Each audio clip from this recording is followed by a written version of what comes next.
This week on the Retirement Quick Tips podcast, I'm talking about Trump's tariff turbulence. Now, if you consume a decent amount of your news from much of the mainstream media, you would think that the tariffs are a complete dumpster fire and it's going to wreck the economy. It's sending the stock market in free fall. It's sending the economy over a cliff into a deep, dark recession, and we're on the verge of another Great Depression.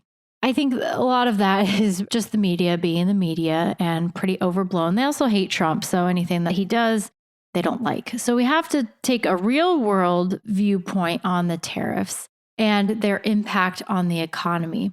The reality is that tariffs, yes, can impact the economy in a negative way because they often result in increased prices, inflation, which ends up being a tax on everyone. They can have a negative impact on the economy, but even though they have been implemented and the tariffs have started as of yesterday when I'm recording this podcast on March 5th, so by the time you listen to it, this episode will be about a week into the tariffs going into effect. That's a very short period of time, certainly not enough time for the impact of the tariffs to trickle through the economy. But it does have an impact on the psyche of American consumers. On the one hand, we'll probably see Americans kind of front load their purchases of things in anticipation that tariffs will result in higher future prices or higher inflation. So if I'm needing a new washer and dryer this year, if I'm needing a new car, maybe I buy that now instead of waiting for later in the year if it's likely going to be subject to tariffs.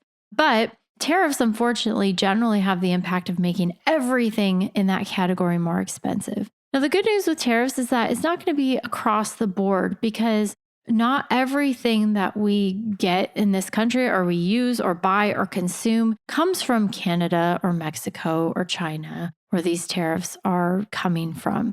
With the US being a largely services-based economy, there's entire large broad sectors of the economy that should have relatively zero or very, very mild impacts from tariffs. So it's important to keep all of that in mind and not panic because the full impact of the tariffs are going to take time. It's going to be several months. We'll probably be into the second or third quarter, maybe even into the fourth quarter of 2025 before we see how that plays out. And I honestly think that between now and then anyway, that the tariffs are going to soften. Trump has already softened his stance in terms of the timing and when they would get implemented. He pushed that back a month. He's already walked back tariffs on auto imports, and he's primarily using tariffs to achieve certain policy goals. But I think a lot of that comes down to the illegal immigration on both sides of the border. And that was one of the main things that got him elected. And he's using tariffs as a way to stop that, stop the illegal crossing and kind of hold Mexico and Canada accountable for that.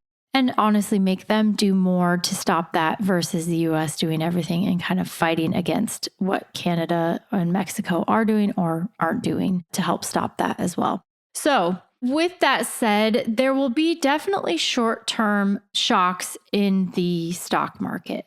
And we've already seen that because just the first few days of March leading up to the tariffs going into effect, we saw multiple days where the Dow was down like 600, 700 points. And cumulatively from like March 1st until now when I'm recording, the markets are up a little bit today. But, it's like a 4 to 5% drop in the markets in just a few days in anticipation of these tariffs going into effect. The problem, though, is the timing because the US is in a slowdown and it's not a huge slowdown. It's very subtle, but it is happening. And so the Atlanta Fed actually at the very beginning of March is now forecasting a 1.5% contraction in the US economy in the first quarter of 2025. We're looking at an economic slowdown. And so the timing of piling the tariffs on top of that is not great because I think you could end up having a recession later this year. I think it's possible if unemployment rate, there's already some concerning signs in places like retail sales. Inflation expectations are obviously worse now that tariffs are on the table. The problem, though, is that everything is fine until it's not. And then things can go pretty south pretty quickly. And that's what we saw just in the uncertainty with the stock market in the first few days of March. Like everything's fine. And the S&P and the markets were all doing great for the year, up like 4 or 5% until it's not. And then it drops. And it does feel a little different. I think we've been really sidestepping a recession. I was convinced we were going to have one back in 2022 when the Fed was aggressively raising interest rates. And somehow, by some miracle, we managed to avoid that. But, it's been quite a while. The last recession was the very brief one we had at the onset of COVID in 2020. There's some concerning signs that Americans, after inflation, we've kind of burned through a lot of our savings and we cannot sustain the same amount of spending that's been propping up the economy over the last several years. So do I think that the economy is about ready to go off of a cliff? No. Do I think that a recession and a subsequent market drop that is significant is possible? Yes.